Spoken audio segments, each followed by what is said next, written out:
There are moments in life, especially as we grow older, when silence becomes more than absence. It becomes space. Space for memories to surface, for emotions to rise, for names we thought we had forgotten to return with unexpected weight.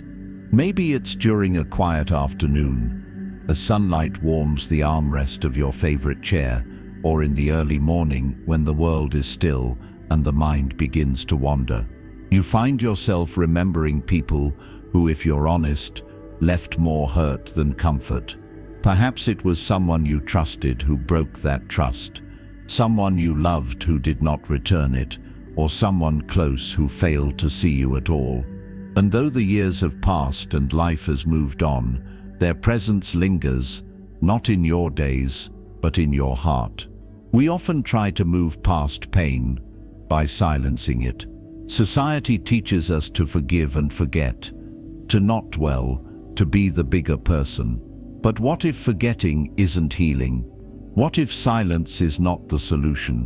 What if instead the path to peace lies in understanding, not erasing, what happened? In Buddhist teaching, nothing arises without cause, and even suffering, though unwelcome, can become a doorway. The people who have hurt us most deeply often remain the most vivid in our minds, not only because of what they took from us, but because of what they left behind: questions, doubts, unfinished stories. But perhaps with enough time and space, we can begin to see that these people, these painful encounters, were not just sources of harm. Perhaps in the way that only hardship can, they shaped us. They called forth strength, clarity, and compassion we didn't yet know we had. This is not to glorify suffering, nor to excuse anyone's cruelty. The wound is real, and the pain it caused is valid.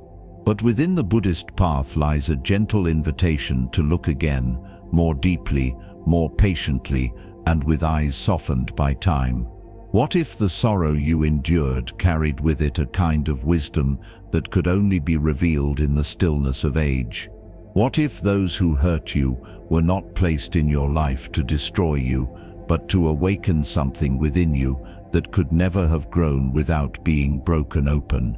In this reflection, we'll explore how, in old age, when the noise of the world has quieted and our perspective has ripened, we may find that the people who hurt us the most did, without knowing it, become our greatest teachers.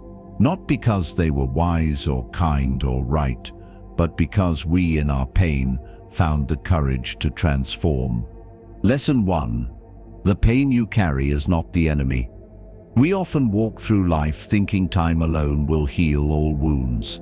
We believe that if we simply keep moving forward, the things that once broke our hearts will dissolve into the past and lose their grip on us. And yes, time softens. It dulls the sharpness. It turns shouting into echoes. But there are some pains that don't quite vanish. They don't scream anymore, but they don't leave either. They sit, quietly tucked away in the corners of our memory, not to torment us, but perhaps because something within us still needs to understand. In Buddhist teaching, pain is not something to run from or push aside. It is something to observe, to be with, even when it's uncomfortable. The Buddha never promised a life free from suffering. In fact, he taught that suffering, dukkha, is an inescapable part of human life. But he also taught that suffering holds within it the seeds of awakening, not in spite of pain, but because of it. Think for a moment about someone who hurt you in a way you never expected. Maybe it was a friend who turned their back on you at your lowest moment. Maybe it was a family member whose words cut deeper than any strangers ever could. Or perhaps it was someone you trusted with your heart, who betrayed it with silence, indifference, or absence. These moments become etched into the timeline of our lives, not just because of the pain they caused, but because of the way they forced us to confront something within ourselves. There's a story I once heard about an elderly woman named Alice. She was in her 70s when she finally admitted that her greatest wound had never really healed. As a young mother, she had been abandoned by her husband without warning. No note, no reason, just gone. For years, she carried the bitterness like armor. She raised her children alone, built a life on strength and self-sufficiency, and on the outside she was the picture of resilience. But inside there was a lingering ache she never spoke of. Not until, one day, while watching her granddaughter play in the yard, she felt a quiet breaking inside her, not of despair, but of tenderness.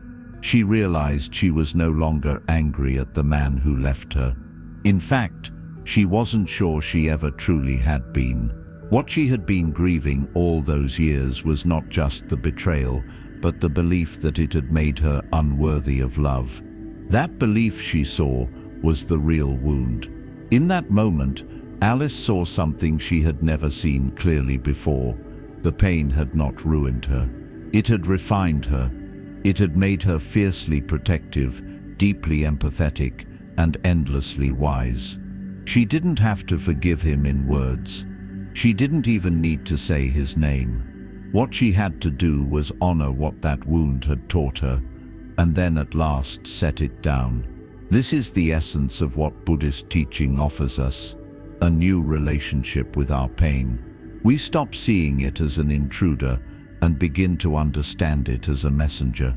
The people who hurt us don't give us the gift of wisdom. No, that work is ours.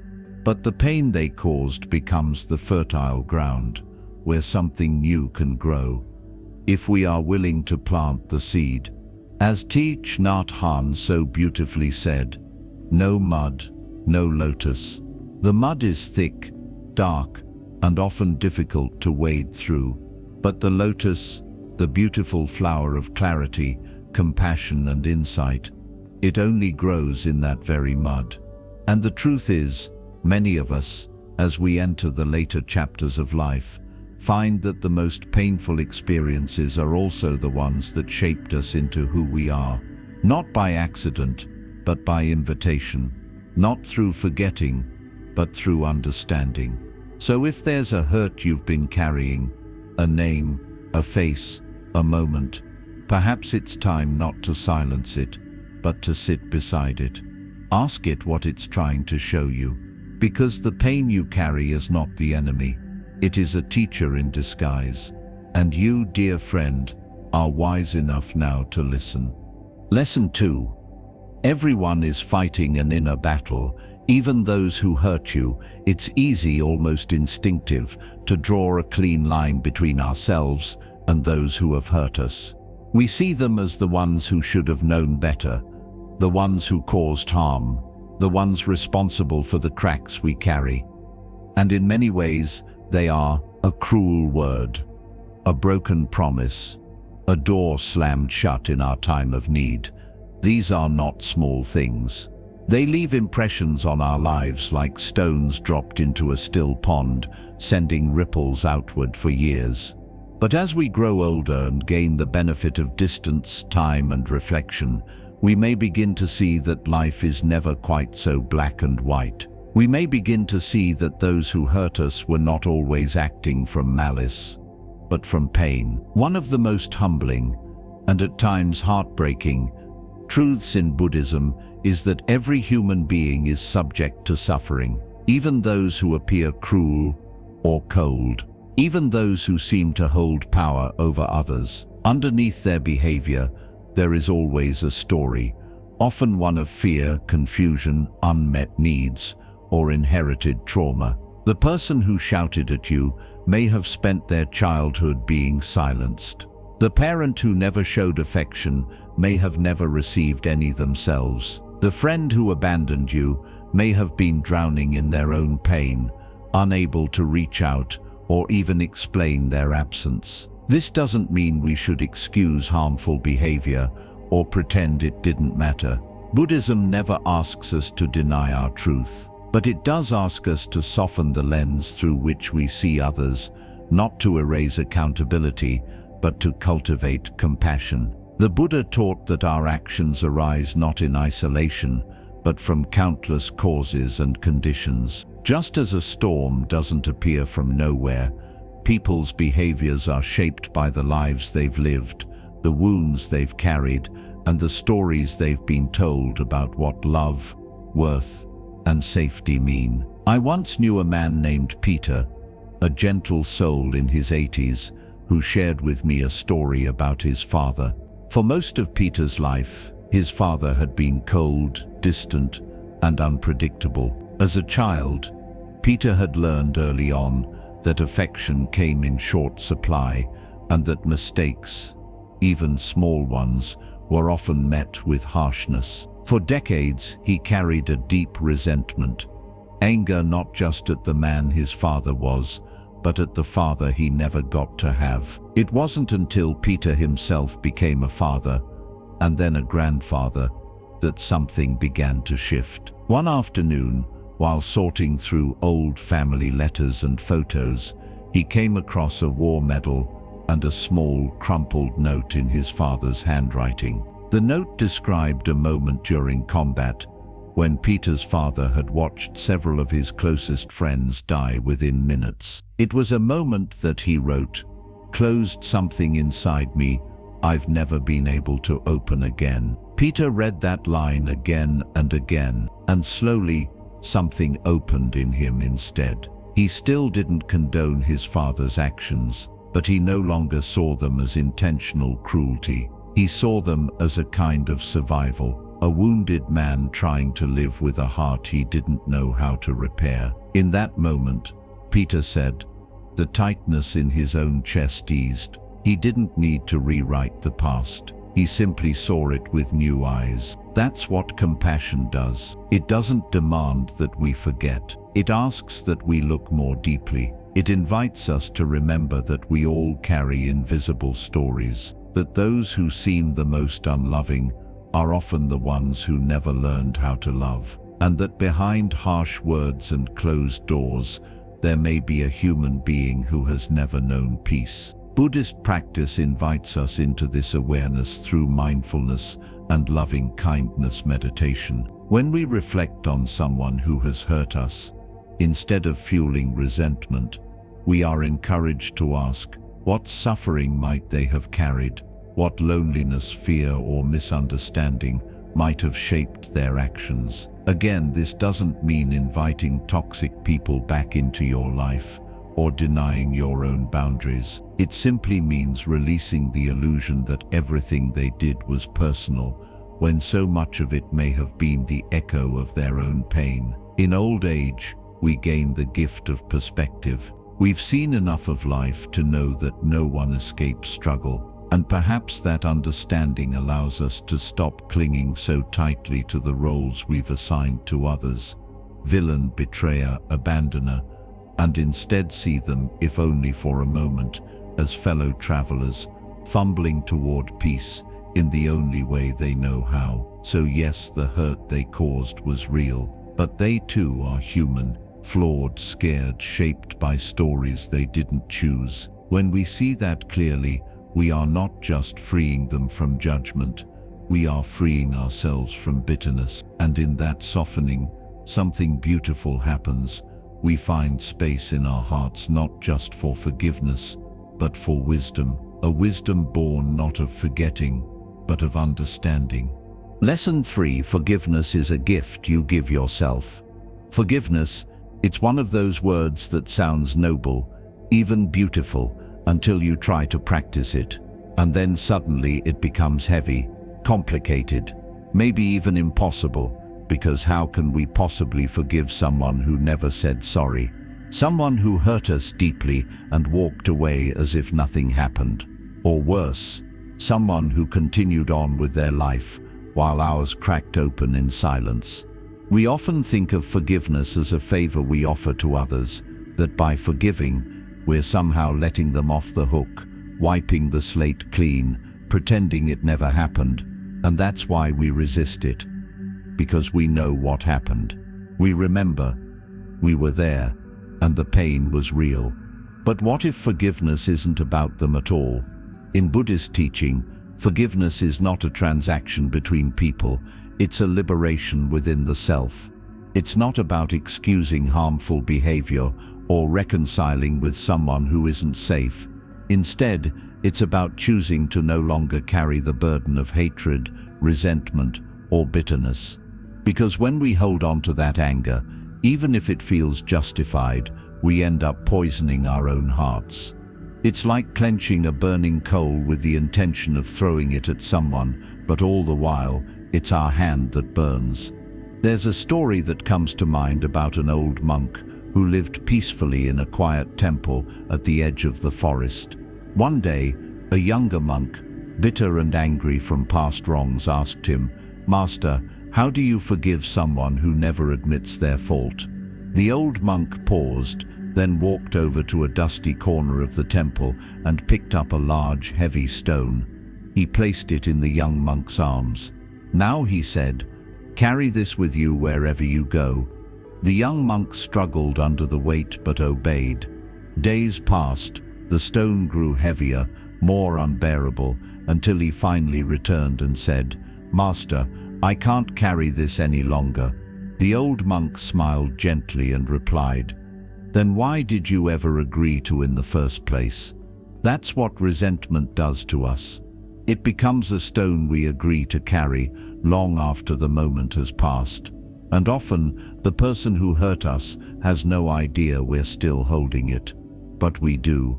We feel it in our shoulders, in our chest, in our sighs that seem to come from somewhere deeper than breath. And yet, because the wound felt so unjust, we hesitate to release it. We confuse forgiveness with weakness, or worse, with permission.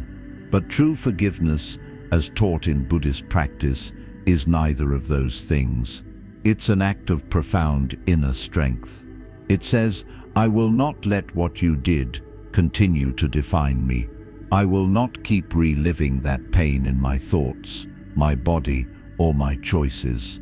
I release it not because it didn't matter, but because I matter too much to keep carrying it."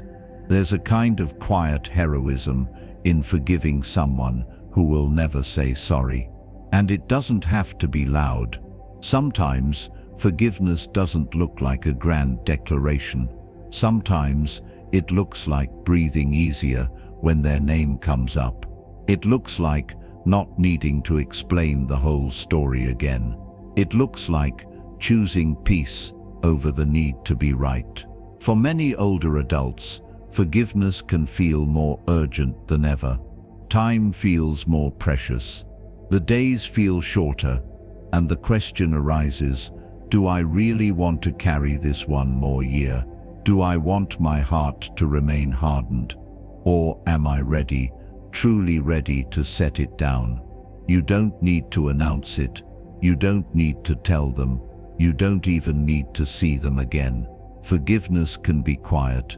A prayer whispered into your pillow. A letter you write and never send. A silent moment of release under a tree where the leaves fall and remind you that even the heaviest things can be let go.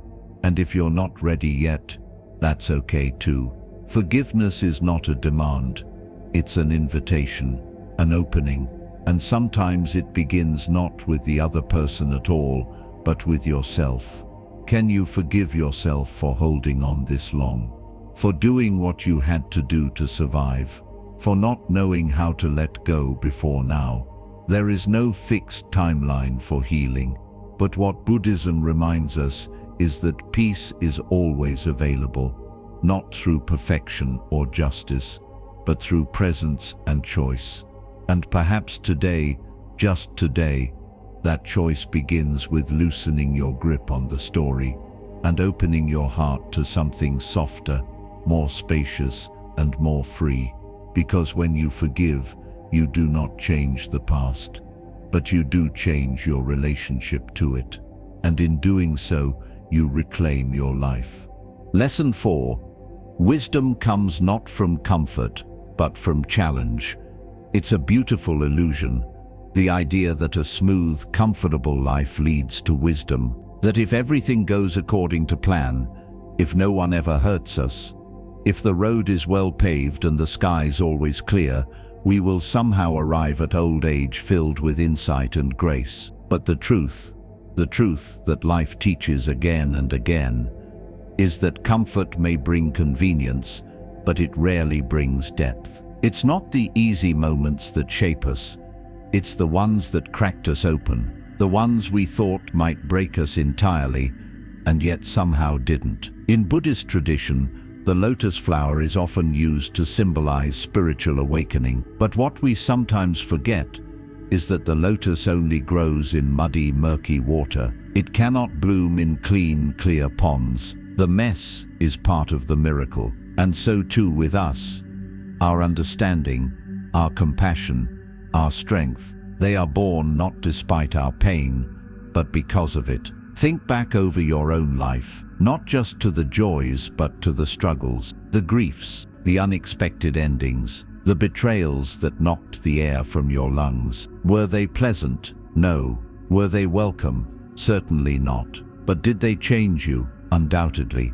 Did they make you more reflective, more careful with your words, more attuned to the suffering of others? Perhaps even more willing to be kind in a world that wasn't always kind to you. I once met a woman named Ruth, who had lost her son in a tragic accident when he was just 22. For years, she was buried in silence, not numbness, just a quiet, invisible ache that wrapped itself around her every breath. Friends told her to move on. Family told her he was in a better place, but no words helped. What eventually softened her sorrow was not time alone, but the realization that she had something to offer, something only her grief had taught her. She began sitting with other mothers who had lost children, not to preach, but simply to listen. She knew their pain, not as an idea, but as a lived truth. She could sit with their tears without flinching. Over time, those meetings became her ministry.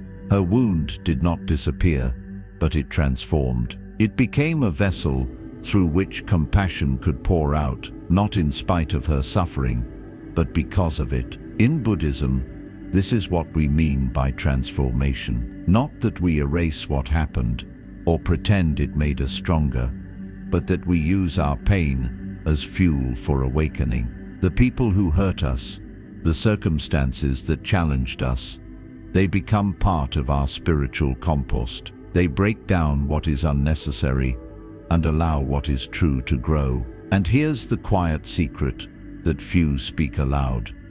Aging offers a sacred opportunity for this kind of clarity. When we are no longer chasing ambition or approval, when the world's noise fades and stillness takes root, we begin to see not just what happened, but how it shaped us. We see the wisdom that rose from the rubble. We see that every crack in our story allowed light to enter, and we begin to understand that we are not wise in spite of our wounds. We are wise because of them. This doesn't mean we would choose the suffering again. It doesn't mean we're grateful for cruelty or loss, but it does mean we recognize the alchemy of human experience, that joy and sorrow, light and shadow, tenderness and strength, all weave together to form something whole, something enduring. So when you look at your own past, when the old pain stirs and the old names rise again in your memory, don't ask only, why did this happen to me? Instead, gently ask, what did I learn from surviving this? What part of me grew because of it? And what can I now offer others, not from perfection, but from presence? Because, in the end, true wisdom isn't about having all the answers. It's about holding space for mystery, for pain, for joy, for forgiveness, and still choosing to meet the world with an open heart. And that, dear one, is a beauty that only time, loss, and loving through it all can give you. So where does all of this leave us? After the stories, the teachings, the truths we may not have wanted to face, but perhaps needed to hear, what now? Now we carry it gently, with tenderness, with the kind of care we always deserved, but maybe forgot to give ourselves We hold our past not as a burden to resent, but as a landscape we've walked through, step by step, storm by storm. We stop waiting for apologies that will never come. We stop rehearsing old conversations in our minds, hoping for a different ending. Instead, we give ourselves the closure we once begged others to offer. We forgive, not to say it was okay, not to erase what happened, but because we deserve peace more than we deserve to be right. Each of us has lived through something difficult. We've all been hurt. And yes, the people who caused that hurt may never change. They may never wake up to the damage they did, or the love they withheld. But you can change. You already have. You are not the same person you were when the pain first arrived. You're the one who carried it all this way, the one who kept going, the one who grew anyway, and maybe, just maybe, the one who's now strong enough to become the teacher you never had. Because aging isn't about running from the past. It's about having the courage, finally, fully, to meet it. To look it in the eye and say, I lived through this, it shaped me, and now I choose how the rest of the story goes. You don't have to rewrite history, but you can rewrite your relationship to it. And that small shift can change everything. So let me ask you, what have you been carrying that's no longer yours to hold? What pain have you allowed to define you when it was only ever meant to refine you? What wisdom has grown quietly beneath your sorrow, waiting for this very moment to be seen? If this reflection has stirred something in you, some softness, some clarity, some unexpected sense of peace, I invite you to share your story in the comments. You never know who might need your words. You never know who else is walking a similar path, silently hoping someone understands. And if you'd like to walk this journey of insight and compassion with us, grounded in Buddhist wisdom and spoken from the heart, we welcome you to subscribe to the channel. Because healing is not just a distant hope, it is already within you.